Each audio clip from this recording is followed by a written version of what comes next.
Baik, bismillahirrahmanirrahim. Assalamualaikum warahmatullahi wabarakatuh. Alhamdulillahilladzi jama'ana hadza jam'an marhuma wa tafarraqana min ba'dihi tafarruqan ma'suma. Allahumma shalli ala sayyidina Muhammad wa ala alihi wa sahbihi ajma'in. Baiklah, pertama-tama dan yang paling utama, marilah sama-sama kita panjatkan puji beserta syukur atas kehadiran Allah Subhanahu wa taala, yang mana oleh kudrah dan iradah Allah kita selaku manusia dan juga hamba masih bisa melaksanakan berbagai aktivitas sebagaimana biasanya, dan juga kita dapat mengikuti perkuliahan online pada semester genap kali ini. Kemudian salawat berangkaikan salam tak lupa pula kita sanjung sajikan kepada Nabi besar Muhammad Sallallahu Alaihi Wasallam, karena atas perjuangan beliau kita bisa merasakan bagaimana nikmatnya di zaman yang penuh dengan ilmu pengetahuan ini. Penghormatan kami kepada Bapak Zainuddin selaku dosen pengampu daripada mata kuliah praktek ibadah, dan juga penghormatan kami kepada seluruh teman-teman yang menyaksikan video ini. Semoga video ini bisa bermanfaat dan juga berkah kepada kita semua. Amin amin ya rabbal alamin. Adapun tujuan daripada pembuatan video ini tidaklah lain untuk memenuhi tugas final pada mata kuliah praktek ibadah. Akan tetapi besar harapan kami juga tujuan daripada pembuatan video ini adalah untuk media share dan juga sebagai ulang kaji terhadap bagaimana tata cara atau kaifiah pelaksanaan salat yang juga terdapat di dalam mazhab Imam Syafi'i, selaku banyak ataupun berbagai jumhur masyarakat yang menggunakan tata cara atau kaifiah salat pada mazhab Imam Syafi'i. Dan juga tak terlepas adanya yaitu syariat ataupun yang dibawa oleh Rasulullah SAW melalui Al-Quran, hadis, dan juga ijma ataupun kajian daripada ulama tentang bagaimana tata cara pelaksanaan salat itu sendiri. Dan juga sebelum kami melakukan praktik ataupun bagaimana tata cara melaksanakan salat secara langsung, akan lebih baiknya terlebih dahulu kami menjelaskan sedikit bagaimana pengertian salat, kemudian dasar hukum ibadah salat, kemudian syarat sah salat, syarat wajib salat, rukun-rukun salat, dan di dalam rukun ini nanti langsung kita jelaskan bagaimana bacaan dan juga tata cara pengerjaan ibadah salat, karena rukun itu kan merupakan sesuatu yang harus dipenuhi dalam suatu ibadah. Sehingga ketika kita menjelaskan rukun, kita bisa langsung menjelaskan bagaimana bacaan dan juga tata cara pengerjaan ibadah salat nantinya. Baik, kita lanjutkan. Pengertian ibadah salat. Salat merupakan serangkaian ibadah wajib yang diwajibkan Allah Subhanahu wa taala kepada kita selaku hamba, yaitu pada saat peristiwa Isra dan Mi'raj. Nah, jadi Rasulullah SAW itu menerima ibadah salat ini langsung daripada Allah Subhanahu wa taala. Kemudian salat ini juga merupakan suatu ibadah yang mahdah, yaitu ibadah yang memerlukan serangkaian tata cara, rukun, dan juga beberapa syarat. Nah, sehingga salat ini termasuk ke dalam ibadah mahdah, bukan ibadah ghairu mahdah. Salat secara bahasa memiliki arti doa, yaitu berasal dari bahasa Arab as-salah, berarti doa. Sedangkan secara istilah, salat adalah serangkaian ibadah. Salat adalah merupakan suatu ibadah yang di dalamnya terdiri dari beberapa perkataan dan juga perbuatan yang diawali dengan takbir dan diakhiri dengan salam. Dan adapun landasan hukum pelaksanaan salat terdapat dalam Al-Quran surah Thaha ayat 14 yang tertera sebagai berikut. Bismillahirrahmanirrahim.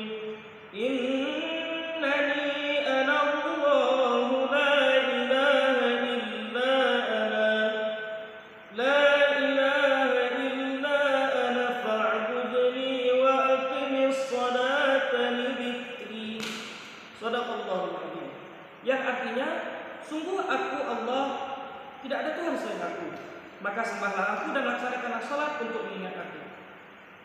Surah Thaha ayat 14. Nah, jadi di dalam surah Thaha ini dijelaskan bahwa Allah Subhanahu wa taala mengingatkan kepada kita selaku manusia dan juga hamba untuk senantiasa melaksanakan karena dengan melaksanakan ibadah salat ini secara tak langsung kita juga telah mengingat Allah dengan berzikir, dan juga di dalam beberapa perkataan dan perbuatan dalam salat itu mengandung kalimat zikir atau kalimat yang digunakan untuk mengingat Allah Subhanahu wa taala. Dan juga di dalam surah Al-Baqarah ayat 43 yang tertera sebagai berikut. Bismillahirrahmanirrahim. Wa aqimus sholata wa atuz zakata warka'u ma'ar raki'in. Shadaqallahul azim. Yang artinya, dan laksanakanlah salat, tunaikanlah zakat, dan rukuklah kamu bersama orang-orang yang rukuk. Dan di dalam surah Al-Baqarah ayat 43 ini, berbagai ulama telah mengkaji bahwasanya kalimat fi'il amar pada kalimat wa aqimu itu merupakan fi'il amar yang mengandung tuntutan wajib atau fardu. Nah, sehingga disinilah dalil ataupun landasan hukum yang mewajibkan ibadah salat kepada seluruh umat manusia. Sedangkan syarat di dalam salat itu terbagi dua, yaitu syarat sah dan syarat wajib salat. Adapun syarat sah salat ada 5. Yang pertama, masuk waktu salat. Kedua, suci dari hadas besar dan kecil. 3, suci badan, tempat dan pakaian. 4, menutup aurat. Dan yang kelima, menghadap kiblat. Adapun syarat wajib salat terdiri daripada 4 macam. Yang pertama Islam, yang kedua baligh, yang ketiga berakal, dan yang keempat telah menerima ajakan dakwah Rasulullah SAW tentang wajib salat. Kemudian kita masuk ke dalam rukun salat. Rukun salat ada 13 macam. Dan juga beberapa ulama itu juga berpendapat bahwa rukun salat itu ada 18 macam. Nah, jadi penambahan terhadap tumakninah di dalam 5 rukun salat lainnya, sehingga 13 ditambah 5 sehingga berjumlah 18 rukun. Dan di antaranya beberapa rukun tersebut antara lain: 1, niat, yang kedua takbiratul ihram, yang ketiga berdiri bagi yang mampu, yang keempat membaca surah Al-Fatihah, kemudian rukuk dengan tumakninah, yang keenam i'tidal dengan tumakninah, yang ketujuh sujud dengan tumakninah, yang kedelapan duduk di antara 2 sujud, yang kesembilan duduk tasyahud akhir dengan tumakninah, yang ke-10 membaca tasyahud akhir, yang ke-11 membaca salawat kepada Nabi Muhammad SAW ketika tasyahud akhir, yang ke-12 membaca salam yang pertama, dan yang ke-13 tertib. Nah, baik, di sini kami akan mencoba mempraktikkan bagaimana tata cara pengerjaan ibadah sholat dengan seorang peraga.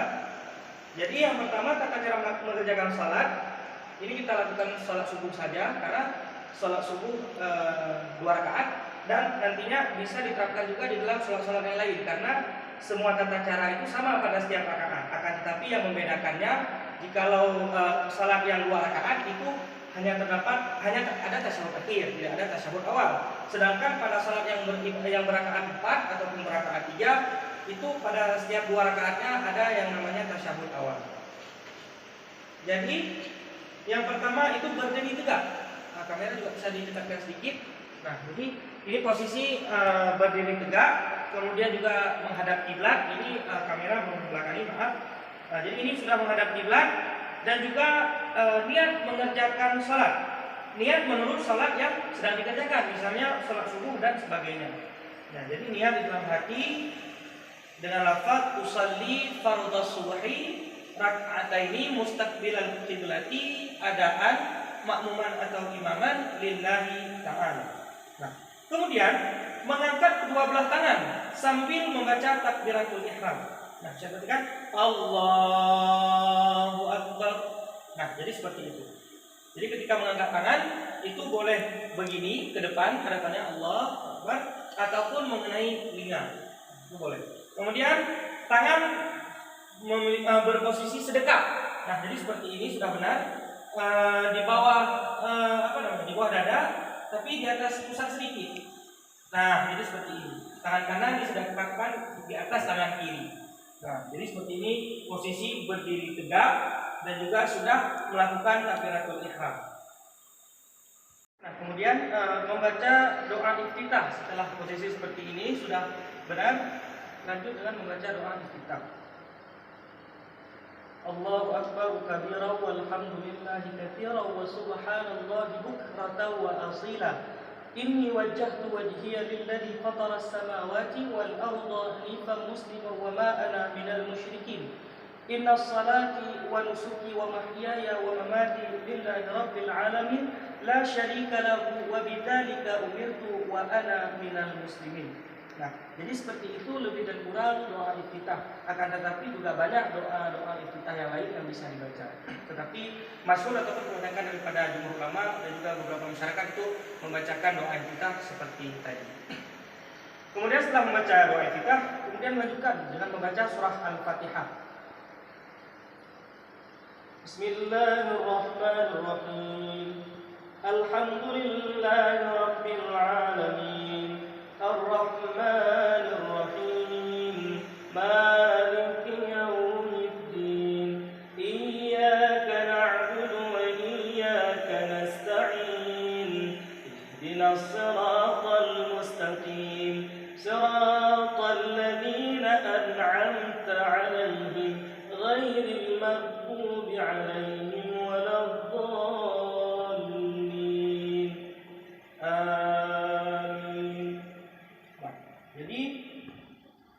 Demikianlah bacaan surah Al-Fatihah, dan juga kita selaku umat muslim dan juga melaksanakan ibadah salat itu harus benar-benar memperhatikan bacaan daripada surah Al-Fatihah, karena jikalau kita salah dalam membaca huruf ataupun bacaan dalam surah Al-Fatihah maka batal ibadah salat kita, karena surah Al-Fatihah ini termasuk dalam rukun. Nah, sehingga rukun ini harus dilaksanakan dengan sebenar-benar sempurna. Jadi seperti itu. Kemudian setelah membaca surah Al-Fatihah pada rakaat pertama dan juga nanti pada rakaat kedua, orang yang salat sendirian ataupun imam disunahkan membaca surah lain, surah pendek ataupun ayat Al-Quran yang lain. Bismillahirrahmanirrahim. Qul ya ayyuhal kafirun la a'budu ma ta'budun wa la antum 'abiduna ma a'budu wa la ana 'abidun ma 'abadtum wa la antum 'abiduna ma a'budu lakum dinukum waliyadin. Nah, jadi setelah membaca surah pendek ataupun ayat Al-Quran yang lain setelah surah Al-Fatihah, melaksanakan rukuk. Nah, jadi coba rukuk. Nah, jadi posisi rukuk mengangkat kedua tangan, kemudian melakukan rukuk. Nah, jadi posisi tangan bisa kemari sedikit kamera lagi. Jadi posisi rukuk ini tangan itu memegang lutut. Nah, letakkan antara punggung dan juga kepala menghadap pandangan lurus ke depan, dan ini juga punggung ini rata. Nah, jadi seperti inilah posisi rukuk yang sempurna. Dan di dalam rukuk ini terdapat bacaan, yaitu membaca Subhana rabbiyal azimi wa bihamdi, Subhana rabbiyal azimi wa bihamdi, Subhana rabbiyal azimi wa bihamdi sebanyak 3 kali. Nah, setelah membaca bacaan tadi atau bacaan tasbih tadi, hendaknya ada tumakninah, yaitu berhenti sejenak dan kemudian bangun melanjutkan i'tidal setelah selesai rukuk. Langsung melakukan i'tidal dan juga membaca tasbih Sami'allahu liman hamidah. Nah, jadi seperti ini posisinya. Dan juga pada waktu berdiri i'tidal seperti ini, itu berdiri biasa, tangan menghadap ke depan. Nah, jadi seperti ini, seperti biasa. Membaca Rabbana lakal hamdu mil'us samawati wa mil'ul ardi wa mil'u ma syi'ta min syai'in ba'du. Nah, jadi setelah membaca bacaan tersebut langsung lanjutkan dengan sujud. Tidak sejenak, langsung lanjutkan dengan sujud. Nah, jadi langsung sujud Allahu Akbar. Nah, jadi posisi kamera ke bawah lagi menghadap kepada orang. Nah, jadi posisi sujud ini seperti ini. Nah, jadi kepala lurus ke depan. 5 anggota daripada sujud, yaitu kepala, kedua tangan dan kedua kaki harus menempel. Nah, jadi posisi tangan ini, nah, jadi seperti ini, jangan terlalu rapat dan juga jangan terlalu jarang. Nah, jadi seperti ini. Kemudian tangan kiri juga. Kemudian sini kamera ke belakang untuk memperlihatkan posisi kaki. Nah, jadi posisi kaki, nah seperti ini. Jadi itu kaki ini harus ada beberapa jari. Satu jari itu sudah mencukupi ya. Harus posisinya seperti ini. Jadi menghadap ke belakang. Nah, seperti ini. lebih dan kurangnya posisi sujud. Bisa ke depan lagi kamera.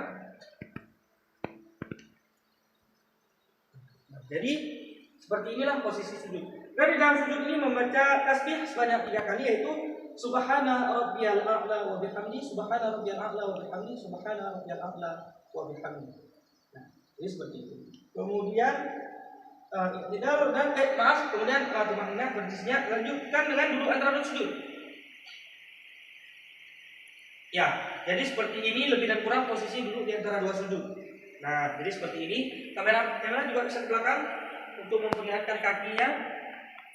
Nah, jadi kaki kiri itu di bawah punggung, di bawah pantat, kaki kiri dan kaki kanan terbuka ke belakang. Nah, jadi seperti ini posisi daripada duduk di antara dua sujud. Kamera bisa ke depan lagi. Nah, pada saat duduk di antara dua sujud ini juga membaca tadi sudah takbir ya, Allahu Akbar, kemudian membaca Rabbighfirli warhamni wajburni warfa'ni warzuqni wahdini wa'afini wa'fu anni. Nah, kemudian sujud kedua, sujud kembali.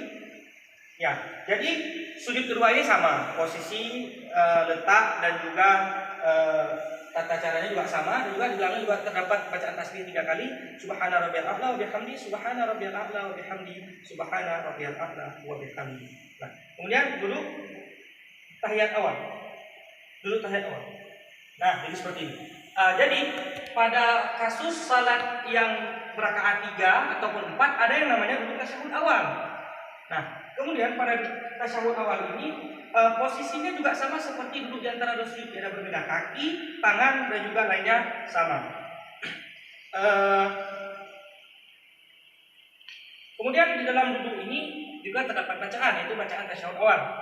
At-tahiyatul mubarakatus salawatut thayyibatu lillah. Assalamu alayka ayyuhan nabiyyu wa rahmatullahi wa barakatuh. Assalamu alayna wa ala ibadillahis shalihin. Asyhadu an la ilaha illallah. Nah, pada saat pengucapan kalimat asyhadu an la ilaha illallah itu tangan dari bawah dinaikkan ke atas. Asyhadu an la ilaha illallah dengan berniat di dalam kasar di dalam hati tiada Tuhan selain Allah. Asyhadu an la ilaha illallah. Nah, pada kalimat Allah itu menaikkan ke atas. Kemudian wa asyhadu anna Muhammadar Rasulullah, di dalam hati mufasad bersaksi bahwa Nabi Muhammad adalah Rasulullah. Allahumma shalli ala sayyidina Muhammad. Nah, pada kasus yang berakaat 2 atau 4, jadi pada duduk tasyahud awal ini itu dilanjutkan dengan bangun kembali. Nah, jadi bangun. Nah, dilanjutkan dengan rakaat ketiga. Nah, jadi bersedekap kembali. Nah, dilanjutkan dengan rakaat ketiga. Ini pada kasus ibadah salat yang berakaat 3 ataupun 4. Nah, sedangkan pada kasus yang salat yang 2 rakaat itu setelah melakukan rakaat yang pertama, yaitu setelah sujud kedua itu bangun. Nah, setelah sujud kedua bangun, membaca surah Al-Fatihah kembali, kemudian surah pendek, kemudian ruku', i'tidal, sujud, duduk di antara dua sujud, sujud kembali, lalu duduk tahiyat akhir. Nah, kalau pada kasus yang salat 3 rakaat itu pada rakaat ketiganya duduk tahiyat akhir, atau pada salat yang berakaat 4 itu pada rakaat keempatnya duduk tahiyat akhir. Nah, jadi posisi duduk tahiyat akhir itu hampir sama dengan duduk tahiyat awal ataupun duduk tasyahud awal, dan juga duduk di antara dua sujud. Akan tetapi yang membedakannya, kalian bisa kembali, yang membedakannya itu letak kaki. Nah, jadi kalau tadi pada duduk ada duduk di antara dua sujud ataupun duduk tahiyat awal, itu kaki kiri berada di bawah punggung atau di bawah pantat. Akan tetapi pada duduk tahiyat akhir ini, kaki kiri dimasukkan ke dalam bagian bawah kaki kanan. Nah, jadi kaki kanan ini di atas daripada kaki kiri. Nah, kemudian ditekukkan seperti biasa. Nah, jadi seperti ini lebih dan kurangnya adalah posisi daripada duduk tahiyat akhir. Nah, jadi seperti itu. Saya ke depan. Nah, kemudian di dalam tasyahud akhir ini juga terdapat bacaan tasyahud akhir, yaitu at-tahiyatul mubarakatus salawatut thayyibatu lillah. Assalamu alayka ayyuhan nabiyyu wa rahmatullahi wa barakatuh. Assalamu alayna wa ala ibadillahis shalihin. Asyhadu an la ilaha illallah, sama mengangkat telunjuk ke atas. Kemudian wa asyhadu anna Muhammadar Rasulullah. Allahumma shalli ala sayyidina Muhammad wa ala ali sayyidina Muhammad kama shallaita ala sayyidina Ibrahim wa ala ali sayyidina Ibrahim wa barik ala sayyidina Muhammad wa ala ali sayyidina Muhammad kama barakta ala sayyidina Ibrahim wa ala ali sayyidina Ibrahim fil alamin innaka Hamidum Majid. Nah, jadi seperti itulah bacaan di dalam tasyahud akhir.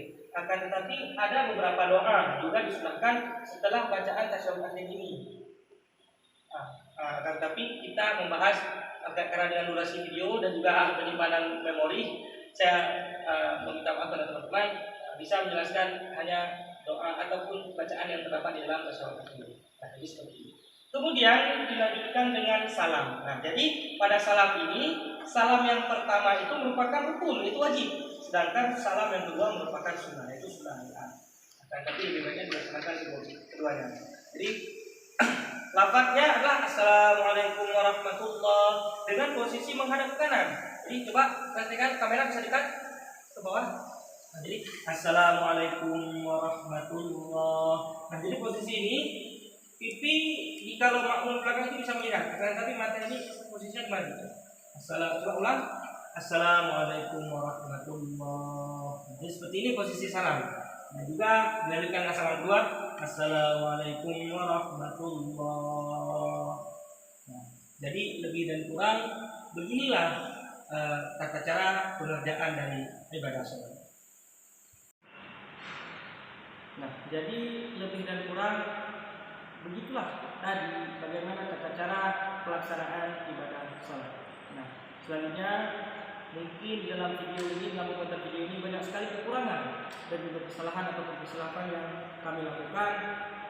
Mungkin sudi kiranya oleh teman-teman yang nantinya menonton video ini di channel YouTube saya untuk bisa memberikan masukan dan juga arahan di dalam komentar. Dan juga mungkin kepada Bapak Zainuddin kami meminta sangat kesediaan daripada Bapak untuk meluruskan dan juga membenarkan seluruh yang telah saya paparkan tadi apabila terdapat kesalahan dan juga kesilapan. Lebih dan kurang kami mohon maaf. Yang benar datang dari Allah dan yang salah datang dari kami sendiri. Wabillahi taufiq wal hidayah. Wassalamualaikum warahmatullahi wabarakatuh.